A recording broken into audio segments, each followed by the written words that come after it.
Hello, everyone, and welcome back to the STEAM Forward podcast. As always, I'm your host, Savannah, and today our guest is a reoccurring character, if you will, and his name is Pastor David Freeman, and he's here today just to talk more about Avatar Buddy, as well as futuristic tech and all things the students will be doing this summer. So please help me welcome Pastor David. STEAM Forward podcast. Well, hello and welcome back, Pastor David, a reoccurring guest. Thank you for having me again. That must mean I'm interested. Yes, I thought one really big reason why I wanted you to come back and kind of talk on the podcast is, as you know, summer camp registration is now open, and we get a lot of questions about Avatar Buddy. Okay. And as me being the project manager, I can only explain it so much for parents to get it. So I thought it would be great that we sit down today and we kind of explain what futuristic tech looks like in Gen 2050. Okay. So I guess before we start about what we're going to do this summer, I think that we should talk about what we've done in previous summers. Okay. So if you want to dive into that, kind of what we did last summer and the summer before, and all the fun things. Okay. So last summer, we introduced Scratch programming, and we kind of got into Godot, but most of the students gravitated more towards Scratch, which is a visual programming language. It's a lot easier to use, and they were introduced to it in a lot of the public schools already. Right. So that it was easier for them to pick up and more fun. This summer, well, we're going to probably increase how we're using Godot. Yeah. Where we're going to allow more coding structures that look like the Scratch blocks, so that they can get into it right away without having to build it directly from Scratch. Right. So if a parent is probably like, well, what is Scratch? Like, what exactly are they doing on this platform, Scratch? Okay, so Scratch is a visual programming language that it's a platform that allows students to put together programs from a visual perspective. So that they have these coding blocks that they can link together almost like Legos. Right. And it introduces the concepts of logic and computer science, but in a very basic way. And so students are able to make mini applications, but they're limited in the sense that those applications can't become real world applications. They can't actually sell them or anything. Right. So it would be like, for instance, a lot of them, they created this game where they have to like drop a ball into a bucket.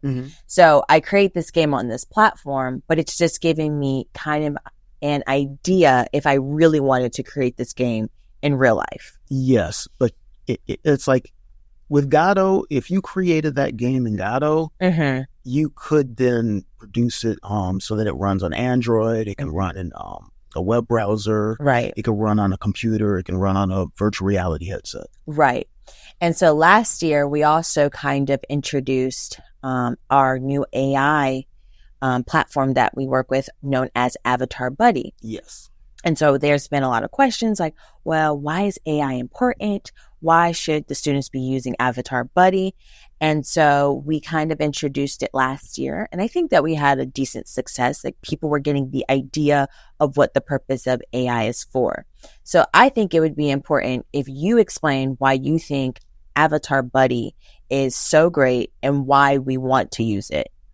All right. So let's start out with what is AI at this point. Yeah. And Avatar Buddy is based on ChatGPT, which is an open AI product. And we were blessed to be given access to it, early access last year.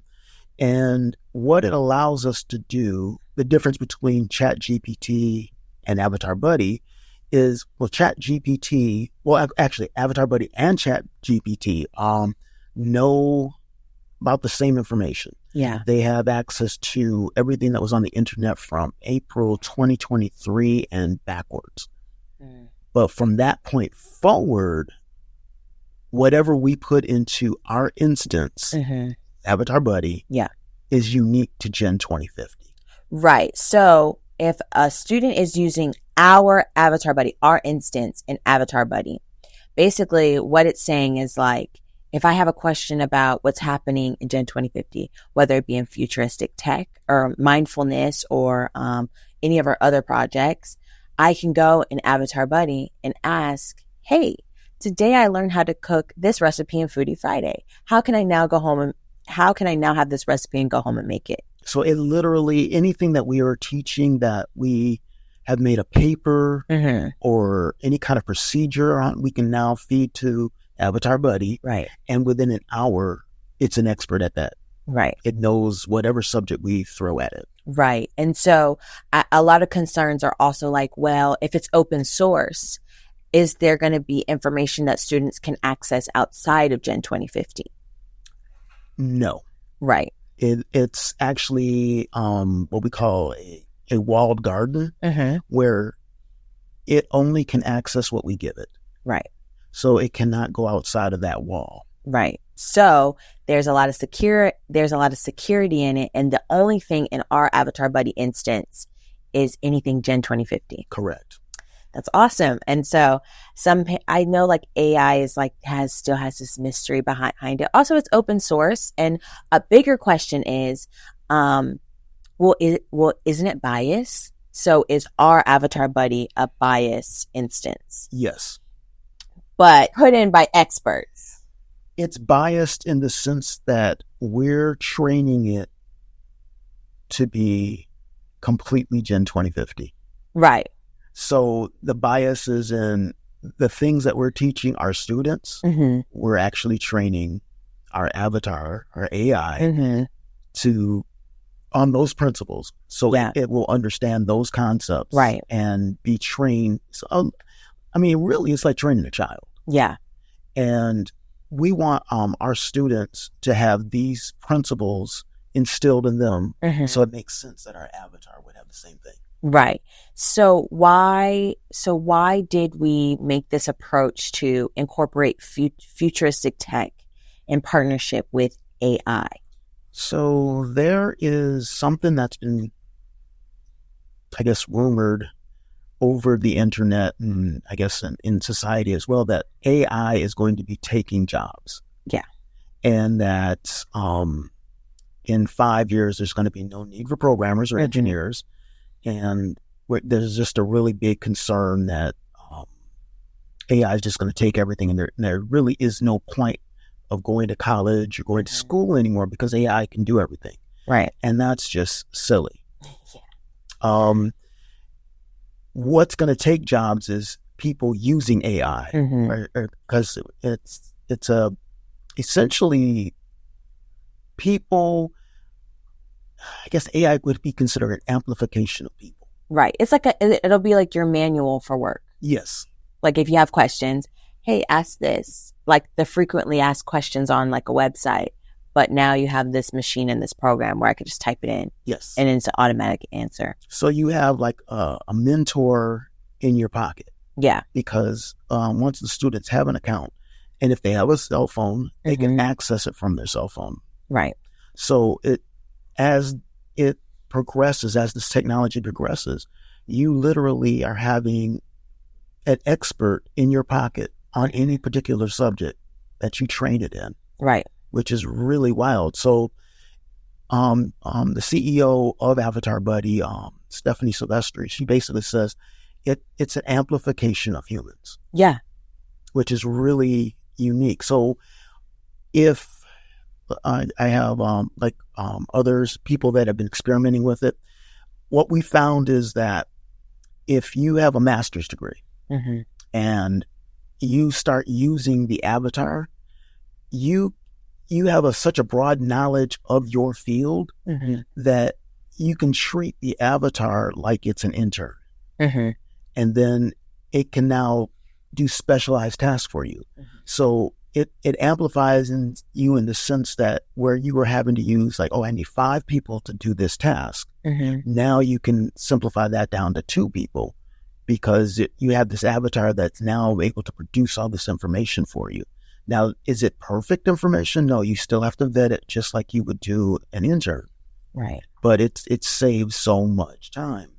But Gen 2050 instance, it doesn't need to be vetted. Yes, it does. It does? Yeah, so you can't just sit there and say, and that's what we're teaching the students too, write me a paper about this. Oh, okay. I see what you're saying. Yeah. And then they just turn that paper in. And no, you have to read it. You have to go through it. You have to check it. You have to fact check it. That's plagiarism. Yes. You'll already get caught up. Your teacher will report you. So don't do that. So we're training them on how to use it correctly to amplify their thoughts. It's not to do it for you. It's to assist you. It's to assist you. Love that. Love that. And so you spoke about Gato. So we're going to do more emphasis on Gato. So what's the difference between that and Scratch? So Scratch, there's no code. Right. There is no code. You're just putting blocks together and trying things out. Whereas with Gato, it is code. And it has its own programming language. Well, it has multiple languages, but it has its own unique programming language called GDScript, which is based on Python. And I chose Gato for this reason, because a lot of the machine learning is done in Python. Yeah. So when the students start to learn GDScript, they already have an on-ramp to learning Python. Right. So you are the instructor for Futuristic Tech. Why is learning Gato and Scratch and AI and just the idea of what Futuristic Tech, why is that important for students? AI is not going away. Right. And AI will allow us to do more things and amplify how we're doing those things. And if a student doesn't have any idea how to work with them on an AI, they're going to get left behind. Right. It's just, that's the reality of it. It's like, I think we used this example before with calculators. Yeah. When the scientific calculator came out and everybody was freaking out because there's like, oh, everybody's going to start cheating and using the calculator. Now you can't live without it. Yeah. You can't do your SAT without it. So I think that's going to be the case with AI as well.